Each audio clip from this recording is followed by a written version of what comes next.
I want to thank the press for being here. I want to thank the members of Congress, but especially I want to thank the Gold Star families whose children gave the ultimate sacrifice at Abigail. Our report came out today. It's over 300 pages. It's a historic document. It's not a political document.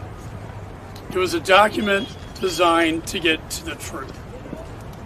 As a former federal prosecutor, integrity and credibility was my paramount objective. Follow the facts and the law wherever they take you. Start with the witnesses and build yourself up to the higher levels. And what we found was significant. This was a catastrophic failure of epic proportions. Some say Saigon was the worst. I say this was, for many reasons. The fatal flaw, as we had the chairman of the Joint Chiefs of Staff, General Milley, CENTCOM Commander, General McKenzie, and General Miller on the ground, what was the problem in Kabul, in Afghanistan, at Bagram? Sir, there was no plan. State Department by law has the authority authorized by Congress to come up with a plan of evacuation known as the NEO. State Department wholly failed in that responsibility. Don't take my word for it. The fact is, the plan wasn't even initiated until the Taliban had overrun Kabul and were on their way to the embassy when Ambassador Wilson, charged with coming up with a plan and initiating it, fled to the airport, HKIA, leaving his employees behind, leaving the Afghan people who put their lives on the line behind. Thousands of classified documents, just like at Bagram. $7 billion of equipment in Bagram. He leaves his troops behind. What a coward. What happens after that? The Taliban is put in charge of the first checkpoint to check American citizens, Afghan partners and allies, and the women and children left behind. The Taliban is given the authority to say, no, you cannot go behind me. We have the testimonies of the beatings. If they got past there, then they had our consulates. Very few, by the way. Then what happens on that tragic day? Predictable. When you don't have a plan, you plan to fail. This was a failure for everyone, but especially these families standing behind me. We knew the day, the time. We knew the gate, Abbey Gate. Yet, these Marines were sent in, unprotected, left out to dry by their government, asked to stand by their sworn enemy, the Taliban, to defend this airport. And what happens? Suicide bomber, guess where he comes from? Bagram prisons. Thousands of ISIS-K released. By the way, some have entered the United States. Bomb goes off. 13 servicemen and women killed. 170 Afghans killed. 45 Americans and Afghan civilians wounded.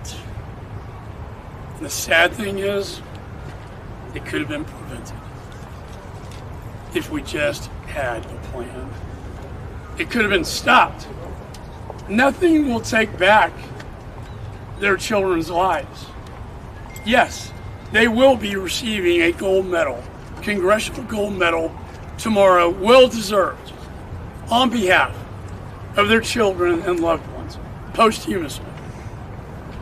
But nothing can bring them back.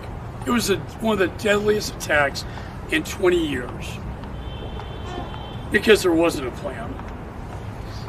Lastly, what is the fallout?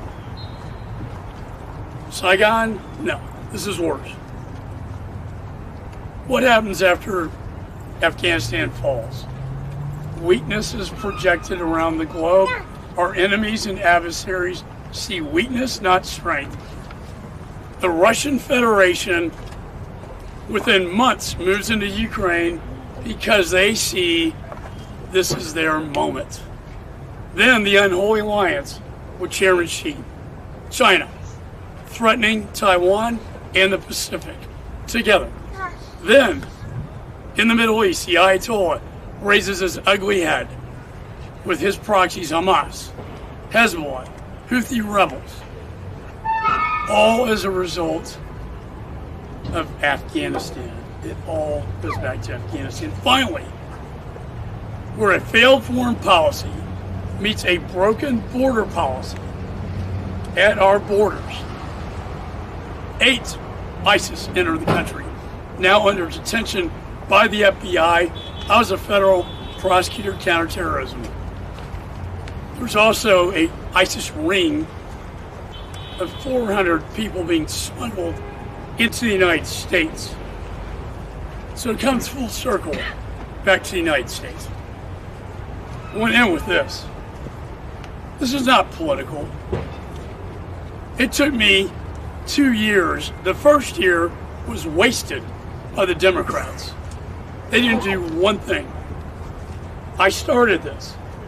I had to submit subpoena after subpoena, motions of contempt to bring the channel to send cable channel of the employees at the embassy a cry for help so we could get their testimonies.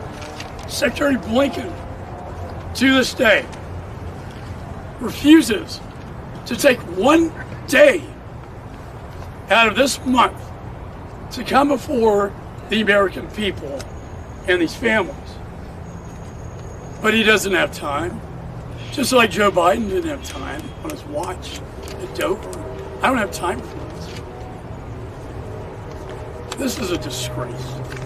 And I will hold him in contempt if that's what it takes to bring him before the American people, because they deserve the answers. All roads in this investigation lead to the National Security Council. Very clear from all the testimony that Mr. Sullivan, Jake Sullivan, who's the chairman of the National Security Council, was in charge of these decisions being made.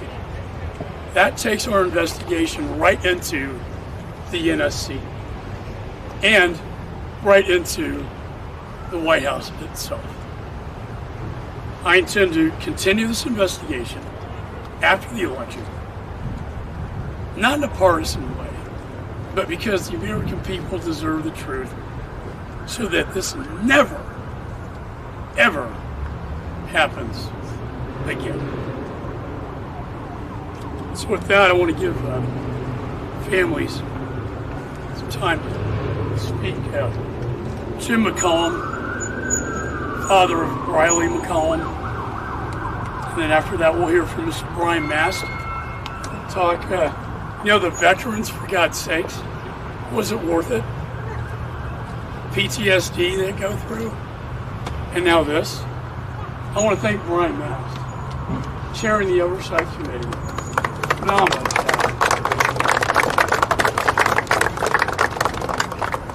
And I want to thank Mike Waltz, another FD.